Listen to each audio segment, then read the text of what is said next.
¿Sabes de qué se trata la ley corta de ISAPRE y por qué comienza la crisis? Aquí te lo explico. El año 2010, el Tribunal Constitucional derogó y declaró inconstitucional las tablas de factores de la ISAPRE según edad, sexo y condición de cotizante o carga. Estas tablas eran usadas por la ISAPRE para discriminar y cobrar más caro los planes de salud según la condición del afiliado o afiliada, con lo que claramente las mujeres éramos las más perjudicadas. En abril del 2019, el presidente de la Asociación de ISAPRE exclamaba con toda naturalidad: no se puede el sistema ISAPRE dar el lujo de incorporar gente que viene enferma. Por más insólito que esto parezca, es la muestra de que la crisis de hoy es la crónica de una muerte anunciada. Un sistema de salud que discrimina y que no puede atender enfermos no se sostiene. En diciembre del 2019, siguiendo los lineamientos del Tribunal Constitucional, la Superintendencia de Salud dictó una circular que impartía instrucciones sobre una tabla de factores única para el sistema ISAPRE. En noviembre del 2022, la Corte Suprema acogió una serie de recursos de protección de las y los usuarios que solicitaban que las ISAPRE se abstuvieran de aplicar la tabla de factores elaborada sobre las normas que el TC declaró inconstitucional. Asimismo, la Corte Suprema ordenó a las ISAPRES devolver a sus afiliados y afiliadas en forma retroactiva los cobros excesivos que habían realizado. Es así como llegamos a la actual discusión de la ley corta de ISAPRE, presentada por el gobierno ante la amenaza de la ISAPRE de declararse en quiebra, perjudicando con ello a los afiliados y afiliadas. Esta ley busca dar viabilidad al cumplimiento del fallo de la Corte Suprema, que devuelvan el dinero que cobraron de más, y también busca fortalecer FONASA. Lamentablemente, la Asociación de ISAPRES, de la mano y con alguna complicidad de algunos senadores y senadoras, buscan evadir la sentencia de la Corte Suprema sin asumir que fueron ellos quienes iniciaron este abuso. Es por eso que están propiciando un acto de mutualización que fue ingresado en el Senado para contrabandear un perdonazo a su deuda, lo que viene a aumentar la injusticia hacia los chilenos y chilenas a quienes se les sustrajeron sus dineros de manera ilegal. Una muy grave señal en las que nos envía el Senado, legislando a la medida de las empresas y desconociendo que el mandato soberano lo reciben del pueblo de Chile, no de los empresarios y empresarias y sus negocios. Como diputada, estoy del lado de los usuarios y usuarias. Legislaré para que se cumpla el fallo como corresponde. No estoy disponible para que con mi voto se propicien los abusos y que las ISAPRES extraigan sus beneficios a costa de vulnerar los derechos y a costa de acomodar las leyes según su conveniencia después de años de abultadas ganancias a costa de la salud de las personas. Desde este programa y desde aquí les decimos a las ISAPRES: se les acabó la fiesta. Y aquí comienza ¿Y ahora qué?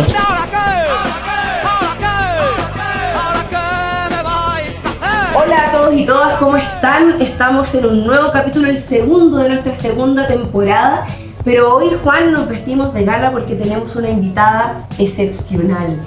Yo estoy muy contenta, muy emocionada, porque probablemente si tuviéramos que mencionar a una de las 5 mujeres más relevantes de la historia de Chile, no tengo ninguna duda de que ella estaría y está en ese lugar. Hoy día estamos muy contentos, así que ¿cómo estás tú? Yo muy contento, además por lo que tú estás señalando. O sea, hoy día tenemos una invitada excepcional. Muy contento, así que no vamos a demorar más tiempo porque está aquí sentada ya con nosotros la presidenta Michelle Bachelet. ¡Bravo! Muchas gracias, presidenta. Qué gusto estar acá. Un besito a Juan también. Eso. Muchas gracias por aceptar nuestra invitación. No, pero encantada. Sí, por estar aquí en ¿Y ahora qué? Que es un espacio de reflexión, presidenta. Queremos pensar en qué es lo que viene, qué es lo que está pasando en nuestro país, pero queremos primero partir por preguntarle algo más personal. Mire, hemos sabido, porque hemos leído sobre usted, sobre su historia, que usted se llama Verónica. Sí. ¿La han llamado así alguna vez? Bueno, no, mira, eso fue una historia muy divertida, porque mis papás se pusieron a conversar qué nombre querían que pusieran. Y mi papá había tenido una polola que había llamado Verónica, entonces obviamente la idea final era que pusiera Michelle Verónica, ¿ya? Ya. Y mi papá me fue a escribir y puso Verónica Michelle. Ah, Pero la que finalmente ganó fue mi mamá, porque nadie me conoce por Verónica, todo el mundo me conoce por Michelle. ¿Pero nunca le dijeron Verónica? Una vez en la universidad para un examen llaman Verónica Bachelet y yo miraba para el techo porque no me sentía identificada. Mire. Claro. Entonces es mi primer nombre legal, pero el nombre de llamada, porque todo el mundo me conoce por Michelle. Claro. Sí. Siempre ha sido Michelle entonces. Sí, toda la vida. Michelita, Mica. En la universidad me decían la Micaela, como Micaela. ¿Ah, como, sí? O sea, como diciendo Michelle en Michelle español, es más Micaela, claro. la Mica, claro. Ah, qué bien. Bueno, entonces nos queda claro, nosotros nos llamamos la atención y dijimos, tenemos que preguntarle esto a la presidenta, no puede, tenemos que saber, bueno, Sí. se llama Verónica, pero... ¿Cuándo apareció Michelle? Yo Pensábamos. no soy Verónica, yo No. o sea, no me siento Verónica porque no estoy, toda la vida he sido Michelle. Michelle, Sí. y es por su madre. Eso, bien, muy bien, presidenta. Bueno, Presidenta, nosotros queremos conversar también porque nos interesa, yo creo que todos los chilenos y chilenas se preguntan en qué está la Presidenta hoy día, porque evidentemente la hemos visto activa, haciendo cosas. Usted nunca para, Presidenta, desde que, bueno, fue Presidenta 2 veces de nuestro país, evidentemente, y la recordamos también con todo lo que nos ha dejado. Y queremos saber, pues, en qué está hoy día la Presidenta Michelle Bachelet, qué está haciendo, cuáles son sus proyecciones en este momento. A ver, déjeme explicarle algo. Yo estaba afuera como alta comisionada de Derechos Humanos cuando murió mi mamá. Yo no alcancé a estar con ella ni en el momento de su muerte ni el último año de vida. Eso es algo que lamento mucho, porque todos quisiéramos estar con nuestros seres queridos y acompañarlos, ¿no? Fue en la pandemia, lo recordamos. Fue en la pandemia, no pude ir al funeral. O sea, llegué a Chile, pero no pude ir porque estaba prohibido, en fin. Y yo respeté, hice lo mismo que era correcto para todos los chilenos. Y me ofrecieron una excepción y yo dije, no, yo hago lo que todo. Mi mamá no hubiera permitido, no se hubiera permitido, y yo tampoco, hacer una cosa distinta, ¿no? Pero ahí me pregunté por mis prioridades, para serle franca. Pero luego, no sé si se acuerdan, un colapso de un edificio en Miami. Sí. Ahí murió mi tío, el único tío vivo que me quedaba, pero primo de mi padre. En esa misma época. Fue como un año después. Y entonces yo ahí me pregunté, mi tío y su señora, y venían la semana siguiente a Chile, no habían podido venir por la pandemia, ¿no? Ellos vivían allá. Y ahí me pregunté, ¿cuánto tiempo me queda? Porque uno jura, ¿no es verdad? Que, o sea, que cualquier día alguien puede acostarse y al día siguiente ya no está. Entonces ahí yo decidí que no iba a repostularme al cargo de alta comisionada y que tenía que volver a mi país. A mi país, porque amo mi país, para estar con mi familia, etc. Entonces, volví con la idea de bajar el ritmo, ¿no? De bajar el ritmo, porque ya mi vida había sido bastante intensa por bastantes décadas y yo no me estoy volviendo más joven cada día, ¿no? Pero usted dice que la juventud se acumula. No, sí, juventud acumulada tengo, pero cada vez más acumulada, digamos. Entonces decidí que yo iba a hacer lo que yo quisiera hacer. Y saben que esa libertad yo hace mucho tiempo que no la tenía. La posibilidad de elegir, ¿no? O sea, yo siempre he hecho cosas lo que hay que hacer y está bien, yo siempre he sido súper responsable. Pero fíjate que en esta etapa de mi vida el poder elegir, o sea, me invitan de 1000 partes, yo decido, a veces no puedo ir, por supuesto, a veces puedo, es súper como sanador también poder elegir. Ahora, estoy en miles de cosas, me invitan a miles de cosas en el país y fuera del país, mucho fuera del país también, por mis cargos internacionales, por haber sido presidenta, la gente me conoce. Sobre todo me da mucha risa, nadie me invita a hablar de física nuclear, me invitan para mujer, derechos humanos. Ayer anduvo en Renca, de hecho. Ayer anduve en Renca, en un mujerazo. En un mujerazo. Se llamaba Renca, Tierra de Lideresas. Tierra de Lideresas. Hermosa, estaba lleno de lideresas maravillosas. Mujer, derechos humanos, infancia y, bueno, y política, ¿no? Pensiones también la hemos visto ahí en algunos encuentros. Acá en Chile sí, pensiones, de temas como interesantes también sí. Pero ahora, este mes de marzo, obviamente, mucho de mujeres. Estuvimos en la Universidad de O'Higgins, que es uno de los grandes orgullos, y un gran orgullo para la gente de O'Higgins cuando la fundamos, ¿no es verdad? También para mirar con el gobierno regional el tema mujer. O sea, hay muchos temas que me invitan siempre, y también América Latina, derechos humanos, mujer y poder judicial, o sea, mezclas de cosas. Algunas presenciales, otras por Zoom, pero la verdad es que es súper activa. De repente pienso, hay alguien que me decía, oiga, usted está peor que antes, está haciendo más. No para la prensa. Pero por otro lado, yo trato de no hacer tantas cosas, porque entonces a la prensa le baja la locura de que yo ando en campaña, ¿no?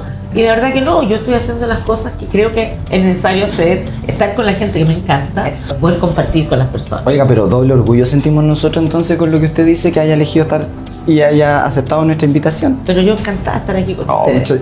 Oiga, ¿sabe qué? Nosotros estábamos viendo una nota mientras preparábamos este programa y veíamos que una nota de la BBC calificó a su segundo mandato como el más transformador en décadas en Chile. ¿Qué siente usted cuando se habla así de su gestión? Bueno, no he visto ese reportaje de la BBC, pero lo que quiero decirles es que cuando yo voy en cualquier parte y se me acerca un joven o se me acerca una abuelita o una mamá y me dice, mi hija es profesora gracias a la gratuidad, o mi hija está estudiando en la universidad gracias a la gratuidad, creo que es una de las cosas que más me encanta en la vida, junto con obviamente las salas. Bueno, o sea, todo lo que es transformarle las oportunidades y la perspectiva de futuro de un niño o niña que a lo mejor nació en condiciones no las más favorables, creo que es una cosa, a mí no me importa cómo me califiquen, lo que me importa es que hayamos logrado darle otras oportunidades, otro futuro, esperanza, yo diría, a mucha gente. Y eso es lo que a mí me encanta. Y eso es lo que a mí creo que vale la pena. Todas las pellejerías que uno puede pasar en ese caso, pero son muchas las pellejerías. Son hartas las pellejerías, son hartas. Sí. ¿Se pasa mal, presidenta, en algunos momentos? Se pasa mal. Y además, ayer le hablaba a las lideresas, porque sí. Cuando la gente, yo me imagino, diputada, que te lo ha vivido también, cuando la gente está en cargos de decisiones, en verdad los aplausos nunca llegan. Lo que llegan son las quejas, ¿no? O sea, los aplausos llegan parece que años después, como el BBC haciendo este reportaje. Así es. Entonces, qué rico que alguien califique que fuimos transformadores, porque eso es lo que queríamos, era transformar para mejorar la vida de las personas, ¿no? Y no es solo la BBC, presidenta, yo creo que efectivamente hoy somos muchas las personas que reivindicamos lo que significó el gobierno de la presidenta, y no solo el segundo. Yo diría que también el primero, porque de la misma forma en que usted se encuentra permanentemente con personas, y también a nosotros nos pasa, que se emocionan porque dicen, mi hijo jamás podría haber llegado a la universidad si no hubiese sido por la gratuidad. Y porque la presidenta además escuchó la lucha de un movimiento social que lo venía demandando durante tanto tiempo, ¿no? Pero al mismo tiempo hay otros elementos que han sido y que han cambiado la vida de las mujeres, ¿no? Particularmente, hoy se habla mucho, y desde el movimiento feminista, de las labores de cuidado, del reconocimiento del trabajo doméstico. Y a mí me ha tocado también participar en algunos foros internacionales, y yo siempre pongo este ejemplo porque creo que es muy importante, ¿no? Usted cambió la vida de miles de mujeres que por años nunca pudieron ir a trabajar remuneradamente, pues no cotizaron, no tuvieron un trabajo formal, pero que hoy día tienen una pensión y tienen autonomía económica.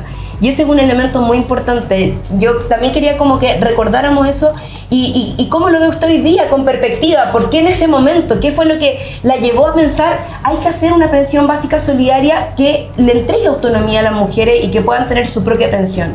A ver, yo creo que el ser mujer, primera cosa, uno conoce las restricciones, las limitaciones que las mujeres tienen.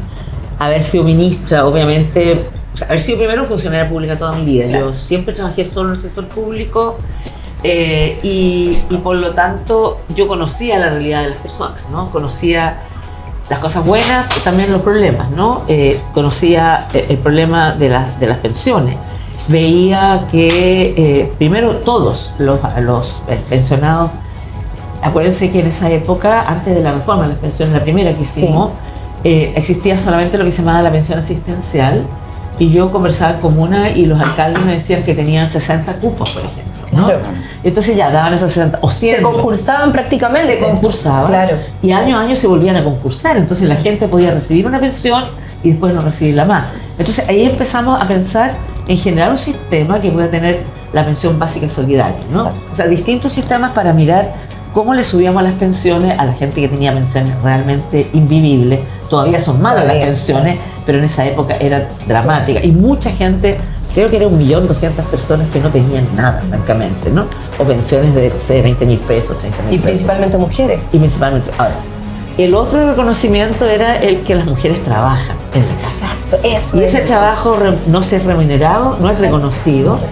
Y por lo tanto nos pareció que la pensión de la dueña de casa era una cosa súper indispensable, porque muchas mujeres después quedaban solas, mayores, ¿no es verdad?, con mayor costo, enfermas, digamos, con mayores dificultades y sin recursos, ¿no?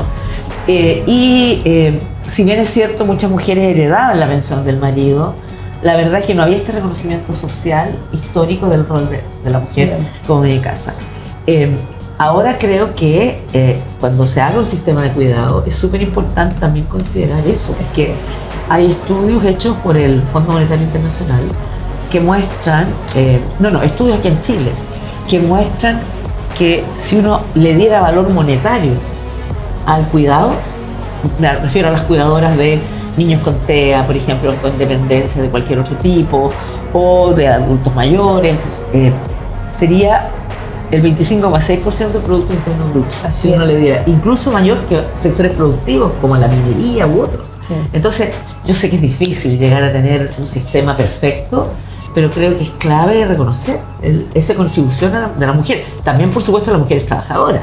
Imagínense, nosotros somos personas de izquierda y ¿cuánto tiempo en la misma izquierda ese rol no estaba reconocido?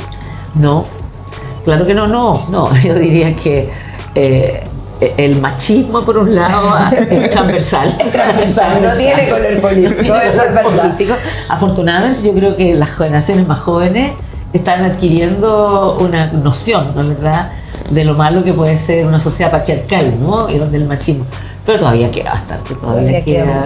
Bueno, la vimos, presidenta, visitando Casa Igualdad en la comuna de Santiago con la alcaldesa Iracy Hasler.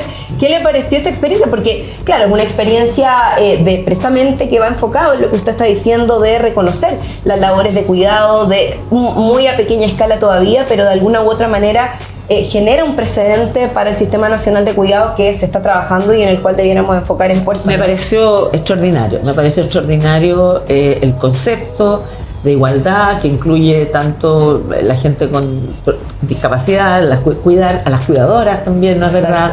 Cuida quien te cuida, claro, con adultos mayores. De hecho me regalaron, porque con ¿cómo se llama esto? Con impresoras de esta 3D, hacen una serie de adminículos, como por ejemplo para abrir botellas o para la gente mayor que tiene dificultades, súper interesante. Y además para, por ejemplo, sistema braille, ajedrez, o sea, no ajedrez, dominó, o sea, una cantidad de cosas que hacen, y hacen talleres con personas para que aprendan a hacer aquello. Y además dimos, había un curso de 25, que eran 24 mujeres y un hombre, monitores, digamos, personas cuidadoras que se formaron, en el fondo más profesionalmente, ¿no es verdad?, para poder cuidar mejor. Y en algunos casos a sus familiares, y en otros casos puede ser también una fuente de trabajo, ¿no? Así que encontré hermosa, y así se lo dije a la alcaldesa Hasler, que era una perfecta, y están en una casa que están arrendando, pero creo que hay un lugar que se llama como el hogar de las Hermanitas Descalzas, que la están arreglando para que sea un lugar mucho más grande, propio del municipio. Para ampliar el proyecto en el fondo. Sí, para ampliar el proyecto. Muy lindo proyecto. Oiga, y a propósito de lo mismo, yo estaba leyendo las noticias estos días y desde la democracia cristiana hasta ambas coaliciones que gobiernan hoy, están hablando de enfrentar unidos las elecciones municipales. ¿Qué tan importante es eso? ¿Por qué es tan importante la unidad para lo que se viene? ¿Cómo ve usted eso? A ver, yo veo con tremenda preocupación lo que ha sido como una suerte de irrupción en el panorama político internacional y nacional de la extrema derecha, ¿no? Y lo vimos nosotros en el ejercicio último constitucional, donde se buscaba limitar derechos, ¿no?, transformar a nivel constitucional derechos que se habían logrado por ley, pero que eran como el piso. O sea, la ambición era seguir avanzando, ¿no es verdad? Obvio. No era quedarse en eso, porque si tú lo constitucionalista lo dejas como el techo y ya no puedes seguir avanzando. Y lo vimos con claridad. Y nos vimos con claridad que, lamentablemente, la derecha más democrática, digamos, se sumó y se plegó completamente, ¿no? Y yo creo que fue un ejercicio súper malo, porque la misma crítica que se hizo en el primer proceso, de que había una mayoría circunstancial que se tomó y quiso instalar su mirada, y yo les dije a ellos: si ustedes quieren gobernar, le dije a la derecha y a los republicanos, si ustedes quieren gobernar, ustedes tienen que llegar a acuerdos, y gobernar y llegar a acuerdos. Obviamente habrá mejores acuerdos o no tan buenos, pero claro, llegar a acuerdos. O sea, y se trata de aquello, hay que ponerse de acuerdo respecto al país que queremos, que donde todos podamos coexistir. ¿No la escucharon? No me escucharon. No me escucharon y fue rechazado ese proyecto de ley. Pero no sé si sacaron las lecciones, yo no estoy segura. Creo que lo más probable es que se sigan en una postura muy extrema, ¿no es verdad?, donde derechos, como querían eliminar las 3 causales, por ejemplo, de una manera indirecta, ¿no es verdad?, pero con las mismas argumentos con los cuales llevaron al Tribunal Constitucional el proyecto de ley de las 3 causales. Entonces, era evidente, aunque dijeran que no, era evidente la intención. Por ejemplo, no hablaban de igualdad salarial, sino que decían una cosa un poco diferente. Entonces, hay una cantidad de avances que hemos tenido en temas de mujer, por ejemplo, que claramente implicaban un proceso, y otro para todos los ciudadanos. Por ejemplo, había como una figura especial de defensor o algo así, donde era gratis para un conjunto de situaciones, pero la violencia contra la mujer no está incluida, que es la violencia más amplia y más extendida, ¿no es verdad?, y muy dolorosa. Entonces, me preocupa a mí, y yo creo que es importante que todos los sectores democráticos y que quieren el progreso de nuestro país puedan unirse, porque necesitamos poder seguir avanzando en fortalecer la democracia, fortalecer los derechos humanos, ¿no es verdad?, asegurar las oportunidades para todas y todos, y eso en un contexto de extrema derecha yo creo que no es posible. Y sobre todo porque lo que he visto yo, sin embargo, lo que hemos conversado en Alemania, yo estuve en Francia la semana pasada, en España, no he estado en Italia, pero también en Italia, es que tal vez lo que hay que revisar desde el punto de vista de progresismo, llamarlo así, es cómo le estamos hablando a la gente y si nuestra narrativa le está llegando. ¿Qué es lo que yo veo? Yo veo que nosotros hablamos desde el cerebro, desde la racionalidad, y estos grupos están hablando a la emoción, al corazón, al miedo, fundamentalmente al miedo.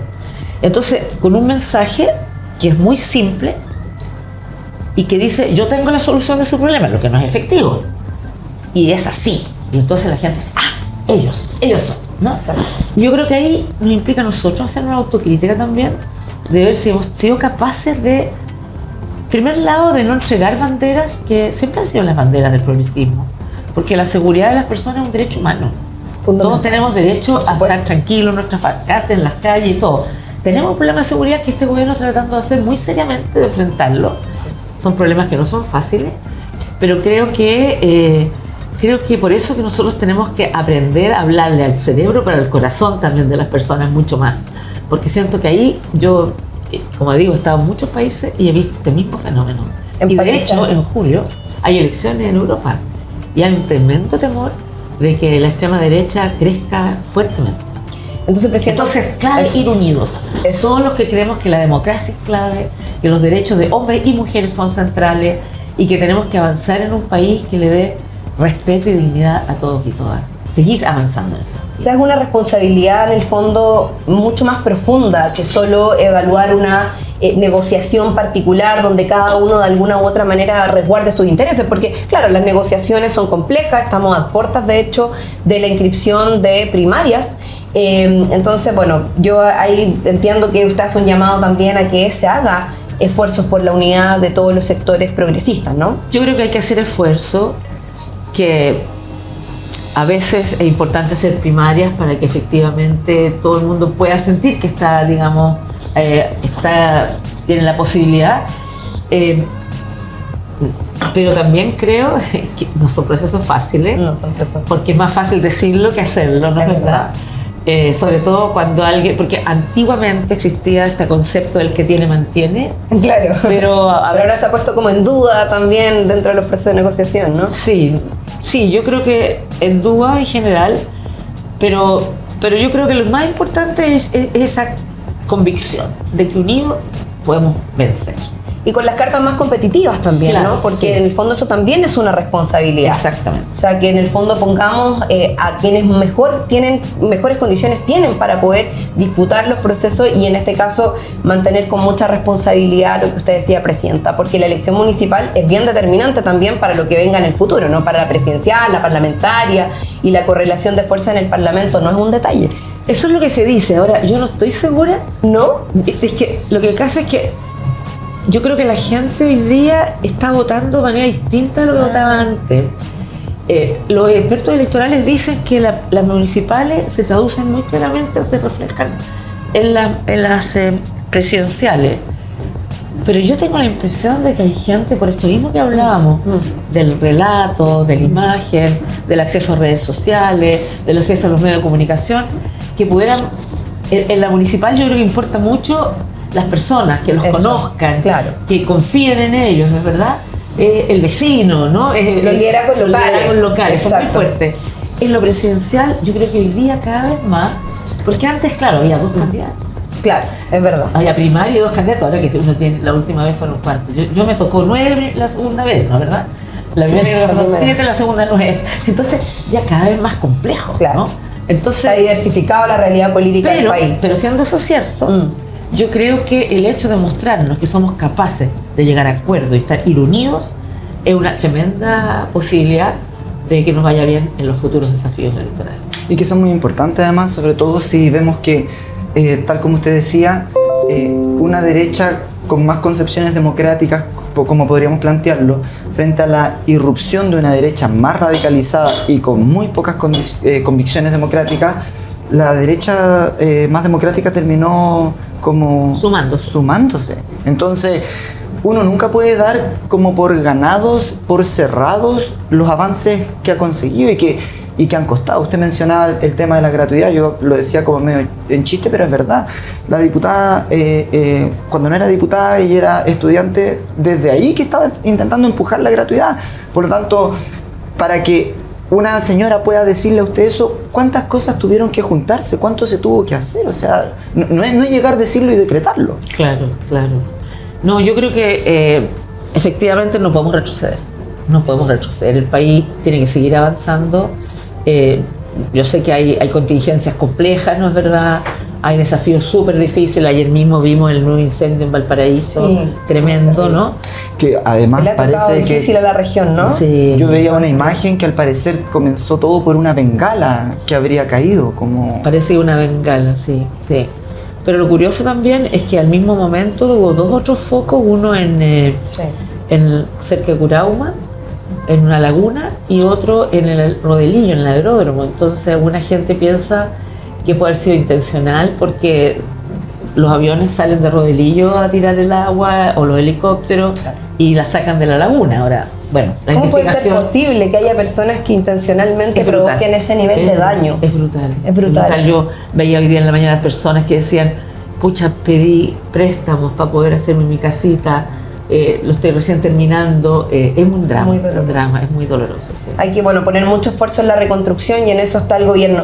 Presidenta, pero usted decía algo que es muy importante, que a mí me parece que lo quiero tomar como un foco, porque no podemos retroceder en derechos, y efectivamente ante el crecimiento de las derechas y sobre todo las extremas derechas, esto lo hemos visto como amenaza no una sola vez, no solo en el proceso constitucional, en el programa José Antonio Kast cuando fue candidato la primera vez, ahora en el último proceso, él ponía en su programa y después se desdijeron, pero eliminaba el Ministerio de las Mujeres, que además también fue parte y creación de su gobierno, ¿no? El primer Ministerio de Mujeres y Equidad de Género, que nos costó muchísimo sacar adelante. Uno pudiera decir, ¿son cuestiones fáciles? No ha sido fácil. La ley integral del derecho de las mujeres a una vida libre de violencia, 7 que años, también... 7 años. Presidente. Desde que usted lo ingresó, sí, con la primera ministra de la Mujer, la senadora Claudia Pascual, pasaron 7 años y hoy día recién estamos viendo luces de eso, y adivine qué, lo mandaron al Tribunal Constitucional. Sí.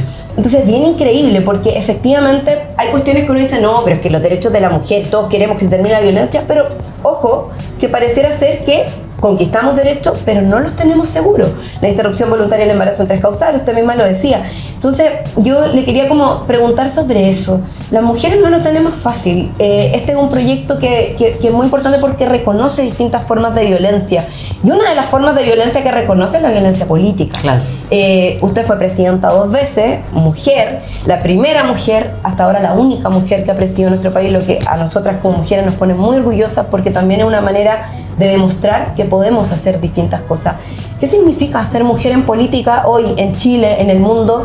Y cómo enfrentamos precisamente estas situaciones de violencia que hoy día recién estamos empezando a reconocer vía ley, ¿no? Después de tantos años. Bueno, yo creo que ha incrementado fuertemente la violencia política contra las mujeres en todas partes del mundo. O sea, creo que es el 40% de las mujeres parlamentarias de la Unión Europea han recibido violencia política online y offline, ¿no? Amenazas de violación, amenazas de muerte, ¿no? Incluso se dice, yo no sé si es efectivo. Las chilenas también nos pasan cosas parecidas. Claro, más allá de los insultos en la calle, todas aquellas cosas. Se dice incluso que la renuncia al cargo de primera ministra de Nueva Zelanda, fue más allá de probablemente discrepancias internas, pero también por amenazas a su hija chica, ¿no? Que tenía como 4 años. Entonces, la verdad es que hay un momento en que las mujeres sienten que el sacrificio de estar en política es tan alto que empiezan a salirse, ¿no? Y eso es súper malo, porque necesitamos más mujeres. Todavía mejoramos gracias a la ley que enviamos, ¿no es verdad?, donde incluimos una cuota, pero la verdad es que de 155 diputados, 55 son mujeres. Y que no fue fácil lo de la cuota. No fue fácil, ¿no? ¿Se acuerda que algunos decían, hoy se están pasando para la punta, ahora quieren tomarse todos los espacios? Esos eran los comentarios que teníamos cuando estábamos discutiendo. Lo que yo quería como presidenta era cuota de electa. quieras. Yo lo sé. Y eso no lo aceptó No la lo coalición nuestra, y un senador de la época me dice, yo le digo, pero a ver, explícame, ¿por qué están en contra de él? Explícame, por favor. Me dice, pero es muy claro para mí. ¿Es muy caro? Es muy claro. Ah, muy claro. Yo lo conocía a él de muchos años. Ya. Me dice, si sale una mujer, uno de nosotros se tiene que ir. Y Exactamente. exactamente le pasó a él. Fue súper claro, una mujer ganó la senatoría en su región.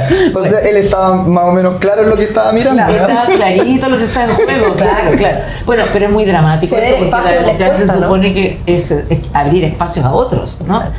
Y los senadores aún peor, porque es de 50, creo que son 16 mujeres, o 13, y que es como un 20 y tantos %. Entonces, fue súper difícil. Hemos ido avanzando, pero poquito, ¿no? De 16 a 22 con la ley de cuotas sí. logramos aumentar Pero un lo que poquito. tú descubres es que en todos los ámbitos de la mujer, cada vez que se avanza habrá gente que quiere retroceder. Exacto. Y por lo tanto nunca se puede rendir uno y siempre hay que continuar. Entonces es como tremendo, porque uno cree que hay ciertos derechos ya conquistados que nunca nadie los va a poner en duda, y sí hay grupos que lo ponen en duda. Y será precisamente por esos avances en conquista de derechos de las mujeres que empieza también a aparecer entonces esta reacción derechista que pareciera ser que también tanto en distintos países.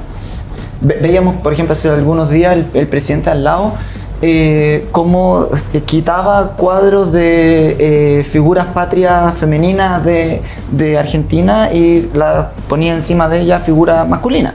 Bueno, el presidente Javier Milei prohibió en la administración pública el término perspectiva de género. Así es. Y prohibió políticas como asumiendo la diversidad, ¿no? Pero ligándolas con el género, cuando diversidad hay mucho más que eso, también tiene Así que ver es. con discapacidad, ¿no es verdad? Con la diversidad sexual, en fin, hay mucho más. Neurodivergente también. Sí, claro. La ley TEA un poco Sí, lo reconoce todo aquello, también. ¿no? Entonces, sí, es preocupante, porque hay muchos lazos entre algunos sectores a nivel internacional también. Bueno, se suprimió el Ministerio de la Mujer y todo aquello, y varios otros, ¿no? O sea, que eso demuestra que son capaces. O sea, de eliminar el Ministerio de la Mujer no es es algo de lo que finalmente ellos están Y creo que lo dispuestos hicieron por decreto. a- y lo hicieron por decreto. No fueron al Parlamento a discutir Exacto. eso, sí.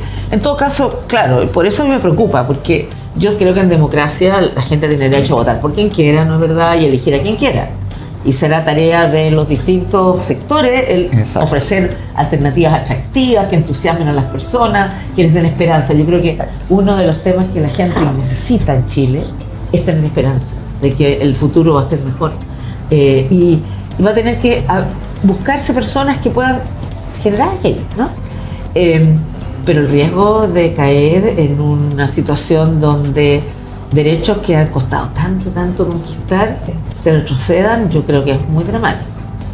Es muy dramático y evidentemente, bueno, esa realidad de eliminar el criterio de equidad de género o el concepto de género no es muy distinto a lo que pasó en Chile, Presidenta, con la ley integral. Las indicaciones de ese sector eran eliminar equidad de género, la palabra género de toda la ley, lo mismo en el Ministerio de las Mujeres que nos costó tanto, precisamente era la misma discusión. ¿Hay alguna experiencia, Presidenta, suya particularmente que nos pueda contar respecto como de qué es lo más violento que le tocó vivir como mujer? Violencia de género pura y dura respecto de desde su cargo de presidenta, porque uno piensa que cuando las mujeres vamos avanzando en cargos de poder y vamos asumiendo tareas de representación, como que ya nosotras no vivimos las consecuencias de la violencia. Yo me acuerdo de un episodio que vivió la diputada en el Congreso cuando estaba dando un punto de prensa. Ah, sí. Terminó el punto de prensa y un diputado de derecha dice, ahora venimos a hablar cosas serias, como algo así. Ahora, Yo le interrumpí el punto de prensa así y le dije, dímelo en la cara. Así que bueno, pero... lo digo como ejemplo a propósito de que Sí, mira, hay miles de situaciones. Algunas son más disimuladas, Claro. algunas son más hipócritas, digamos. Exacto. Pero va desde que te califican distinto, que hablan de tu peso, ¿no? Exacto. Hablan De tu cuerpo, de tu permanentemente. cuerpo, de cómo te vistes, de no sé qué. Si un hombre comete un error, pasa. Si tú llegas a equivocarte por algo, porque vienes viajando, tienes jet lag, no sé qué, es una tragedia, ¿no?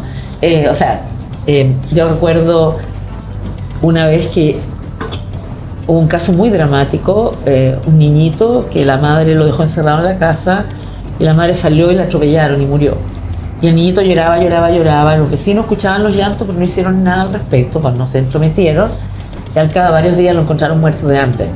Entonces yo cuando comento esto digo, ¿qué nos pasa a los chilenos? que estamos tan poco sensibles y no somos capaces, si un niño llora 24 horas, ir a ver qué pasa, o ver si está la mamá, hacer algo. Y se me quebró la voz, porque de verdad, como mamá, como abuela, como pediatra, de verdad que me duele mucho lo que le pasa a los niños. Y me catalogaron de histérica, no sé qué. Cuando el presidente Lagos se emocionaba por algo, era un hombre sensible. Claro. O sea, violencia, Exacto. pero también esta otra violencia que es decir, no es competente, no toma decisiones, o improvisó. O sea, si tú tomas decisiones muy rápidas, porque sabías que eso era improvisado. Si tú te demorabas porque el tema era complejo, porque querías llegar a acuerdos, no tomas decisiones. O sea, permanentemente, no violencia, alguna otra gente te hacía gestos feos, Sí, te gritaba cosas, pero fíjense que uno no es, o sea, uno tiene la misma discriminación siendo presidenta, ministra, que cualquier mujer. Qué increíble, ¿no? Que cualquier mujer. En otro caso, yo me acuerdo cuando el primer gobierno hacíamos comité político en mi casa, en las noches, en la cena, los domingos, y yo terminaba, discutíamos todo, escuchaba todo, decía, entonces vamos a hacer esto. Y había un ministro que siempre, él hablaba después, trataba de ser mansplaining. y no decía lo mismo. No podía aceptar que yo fuera, de alguna manera, no lo podía aceptar. ¿Quién habrá sido ese ministro? ¿Quién habrá- No contaremos. No contaremos. En los comentarios, Eso. escríbanos ustedes quién creen que era ese ministro. No, pero ¿sabes qué? Lo que te iba a decir es que justamente en la celebración del 8 de marzo nos preguntábamos si podíamos celebrar o conmemorar, y la verdad que todos llegamos al acuerdo que podíamos conmemorar. Exacto. Porque celebrar todavía no. Cuando tengamos igualdad de derechos, hombres y mujeres, igualdad de oportunidades, porque las mujeres tenemos capacidades. Totalmente. Y lo que no tenemos muchas veces es oportunidades. No estoy hablando de mi persona, yo he tenido el privilegio, llamémoslo así, de tener oportunidades maravillosas. Y en esos cargos tratamos entonces de avanzar y mejorar la vida de todos, pero también de las mujeres, porque obviamente como mujer he visto la realidad, ¿no? A veces es demasiado triste, porque yo recuerdo en mi primera campaña, una vez, no sé si fue en PAC, una señora me dijo, ay, ojalá que salga usted, porque así mi marido me va a dejar de pegar. Y yo pensé, qué atroz. pobrecita, ella tenía expectativas que yo no lo voy a poder cumplir, porque Claro.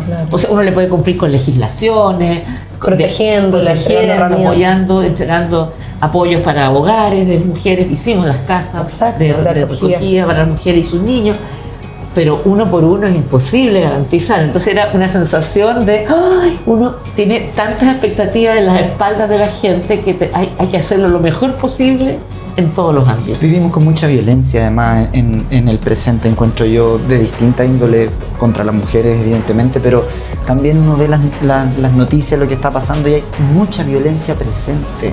Como yo leí ayer, peleas entre barristas de la U y el Colo, como cualquier cosa es pretexto para enfrentarse. ¿Qué piensa usted de eso? Por eso yo creo que necesitamos mejorar la salud mental de nuestra población, porque la gente está violenta, algunos muy enrabiados, ¿no es verdad? Y otros deprimidos, frustrados. Tenemos que pensar cómo apoyamos más, cómo podemos dar más alegría a la gente, más esperanza, porque yo creo que la falta de esperanza también hace que la gente transforme la desesperanza en violencia. Es un poco lo que decía usted, Presidenta, respecto de que qué nos pasa a los chilenos. ¿Por qué si un niño llora todo el día no vamos y lo acudimos? ¿Por qué si vemos que a una mujer le están pegando no vamos y ayudamos? De repente estamos viviendo muy ensimismados, ¿no? Exacto, sí. Hace falta como eso de propiciar la comunidad, y en eso, bueno, Sí, yo creo que hemos perdido el sentido de lo colectivo. de lo colectivo. O sea, la solidaridad y el sentido de lo colectivo lo hemos perdido. Y yo creo que esto no es de ahora, obviamente, parece que es histórico, como éramos una sociedad más rural, más individualista, ¿no?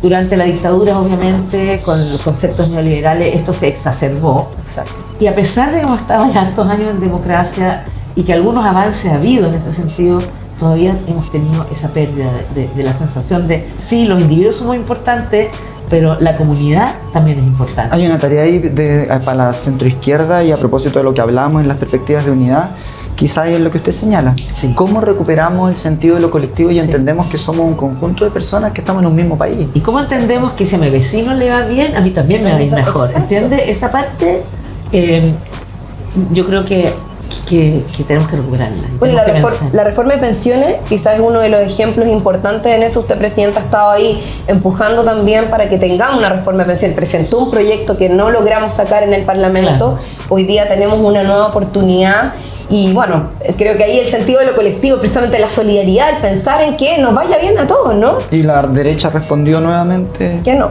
Sí, y es súper clave porque en realidad los jóvenes tienen que saber que algún día van a envejecer, Exacto. que la natalidad no está creciendo y por lo tanto va a haber un momento que va a haber más pasivos que activos y bueno, hay que financiar ese sistema, ¿no? Entonces hay que hacer solidaridad intrageneracional, intergeneracional y yo creo que ojalá la reforma de pensiones y el pacto fiscal Sí, puedan hacerse porque es clave para mejorar la vida, incluso la seguridad de las personas.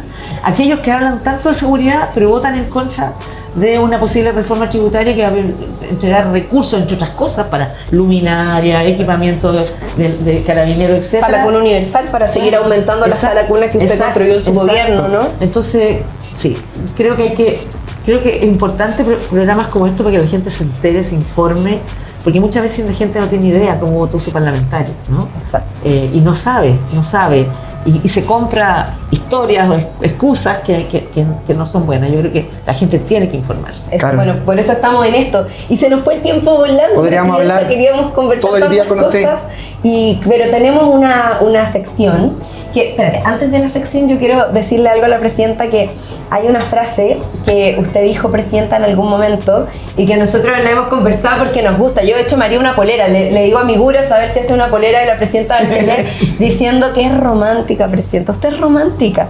Así lo dijo en algún momento, dijo, yo soy romántica. Yo también soy romántica, ¿tú eres romántica? Sí. Me gusta. No tengo muchas posibilidades de ejercitarlo, pero sí estoy romántica. Bueno, eso es parte también de las limitaciones que a veces tenemos las mujeres Sí. que decidimos estar en el mundo público, ¿no? Claro, claro. Nos cuesta llevar la vida personal. Sí, sí. Eso Pero sí. Bueno, Presidenta, Oiga. vamos para adelante entonces. A ver. Esta es una sección que estrenamos en esta segunda temporada. Sí, con la Juanita Parra. De hecho, estuvo aquí Juanita Parra sí, la semana sí. pasada, sí. Sí, mi hija me mostró el ¿Ah, sí? podcast, Sí, y Juanita ahí estuvo contándonos, nos recomendó algunas cosas. Así que queremos que la Presidenta Bachelet nos recomiende. Vamos a ver qué nos recomienda, Presidenta. Tenemos ahí. ¿Cuál? Ya, a ver, vamos. Vamos a ver. ¿Qué dice aquí? Lugar para visitar. A ver. A ver, A usted ha recorrido varios lugares del mundo. Sí. Pero se refiere a Cualquier lugar. cualquier lugar. A ver, a mí me encanta Italia. Y voy a ¿Le decir gusta porque- Italia? Ay, es que y a España también, por la comida, la gente La gente, encantadora. sí, es verdad. Los lugares son hermosos, pero hay lugares en Chile preciosos. Eso. En Chile que son preciosos. Yo creo que bueno, el lugar de Chile. es que hay tantas cosas distintas, ¿no? Sí. Y yo conversando con extranjeros que han venido a Chile se maravillan desde el desierto hasta Magallanes, ¿no es verdad? Pero a mí me encanta la zona de los lagos. La zona de los La lagos. zona de los lagos me encanta. Hay una ruta de los lagos. Hay ¿no? una ruta de los lagos. Que incluso conecta con Argentina. Claro, y está la Araucanía, Biobío, Biobío. los ríos. Vincula 3 regiones por lo Ahora, menos. y una ciudad que me fascina también es Valdivia. Valdivia. Eso, Me ya. encanta. Es Qué bonito, gran recomendación. Sí, Es sí. precioso. Saquen otro papito. Otro más. Uno más. ¿Este no será el mismo? Otra recomendación. ¿Otro más? ¿No será el mismo que tiré? Ah, No, yo lo. ¿Músico, dice? ¿Sí? ¿Algún músico, cantante? ¿Qué le gusta escuchar a usted? Es que a esta edad me gusta de todo, o sea, me gusta. Lo que no me gusta escuchar, pero sé que es bueno para bailar es el reggaetón, pero. ya ha bailado reggaetón. No, cumbia, todo así. No, usted en cumbia, Chile, ¿sabe de usted? Pero músico, a ver, actual, déjame pensar. Ahí. ¿Qué grupo le gusta? Cuando va así en el auto, ¿qué música le gusta poner de repente? O histórico también. Hoy estoy claro. Sí, bueno, la verdad que los jaivas me encantan. Jaivas, muy sí. Los jaivas me bien. gustan mucho, sí. Cierto, son- Pero depende además del estado de ánimo. porque de repente uno quiere escuchar una música más romántica. Exacto. O quiere escuchar música clásica, si está leyendo un libro, depende del momento. Pero Además, usted canta, presidenta, ¿o no? cantaba y tocaba guitarra. Ahora sí. no está, de repente mucho, no pesca la guitarra. No mucho. No. Ah, pero lo hace. Pero canto, digamos, Ah. me gusta. ¿Hoy tienen algo en común ahí ustedes dos? Sí, podríamos cantar juntas algún día, presidenta. Bueno, yo no sé mi voz cómo estará, pero Pero lo podemos intentar. Lo podemos intentar. Un último, presidenta, el último y con esto cerramos.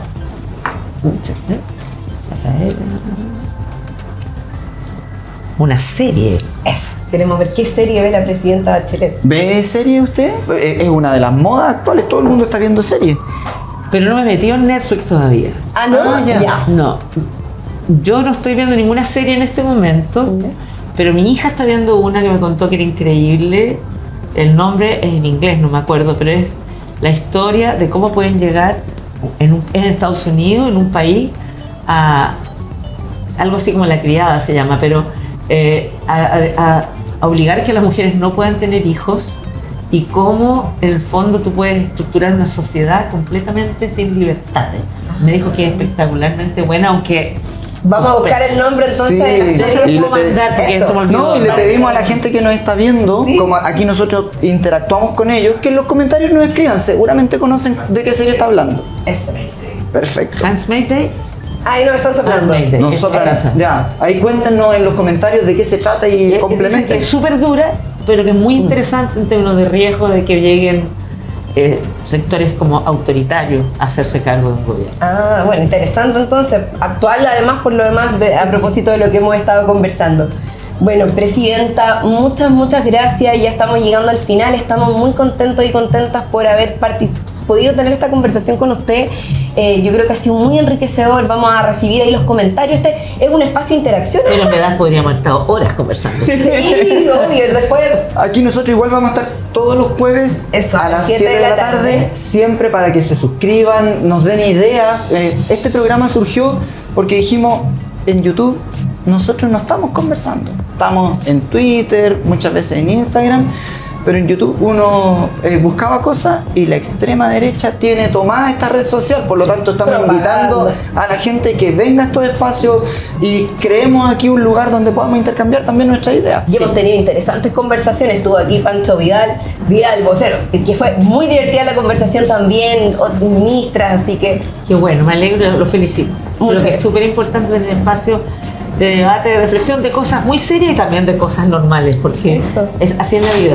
eso, para conocernos un poquito más. Presidenta, muchas gracias. Le deseamos lo Claro, mejor. muchas gracias, Juan. Sí, así Muchos que éxitos. Muchas gracias también usted, presidenta, y queremos seguirla viendo porque usted no para, así que la queremos ver ahí recorriendo, juntándose con mujeres y evidentemente seguir iluminándonos porque para nosotras las mujeres que nos abren camino también es un ejemplo y es una oportunidad porque muchas niñas la ven hoy día a usted y dicen: yo también puedo ser presidenta de Chile. Y creo que eso es muy importante. Lo mismo le decíamos a la Juanita Parra. Muchas niñas la ven a ella y dicen: yo también puedo ser baterista. Claro. Que los estereotipos no se tomen finalmente las limitaciones que a veces nos ponen a nosotras, Sí, ¿no? ayer con el Consejo Nacional de Televisión Nacional y Matucana 100 hubo un panel de primeras, porque van a sacar una serie TVN que se llama Primeras. Primeras. Y estaba la primera árbitro de Chile, estaba la Margarita Díaz, estaba una de las chicas del Liceo 1, pero ya es una doctora, mujer grande, que estuvieron en el experimento de las chinitas que fueron al espacio. yo me acuerdo de eso, ¿verdad? yo me acuerdo de eso. Y la Natalia, ella, y la Valentina, que es una chica joven que se ha dedicado a estimular el STEM, o sea, los estudios de ingeniería, matemática y todo eso, y que me contó que cuando ella estaba en el colegio y era presidenta, o en el jardín, no sé, le dijeron: dibuja tu casa, y ella dibujó la moneda. A propósito de querer ser presidenta, claro. Excelente, Oiga, que muchas no haya gracias. límites para nosotras. Exacto, y justamente Natalia decía que ningún sueño es suficientemente grande. Tenemos que tener los sueños que queramos. Eso. Sí. A romper los límites de lo posible. Exacto. Entonces. Qué gran final. Gracias, presidenta. Bueno, Muchas gracias. Muchas gracias a todos ustedes que nos acompañaron en este programa de Y ahora que el segundo capítulo de la segunda temporada, vamos a seguir adelante. Estuvimos con la presidenta Bachelet, estamos contentísimos y vamos a seguir teniendo grandes invitados e invitadas en este lugar. Así que nos vemos Chao. la próxima semana a las 7 de la tarde. Chao.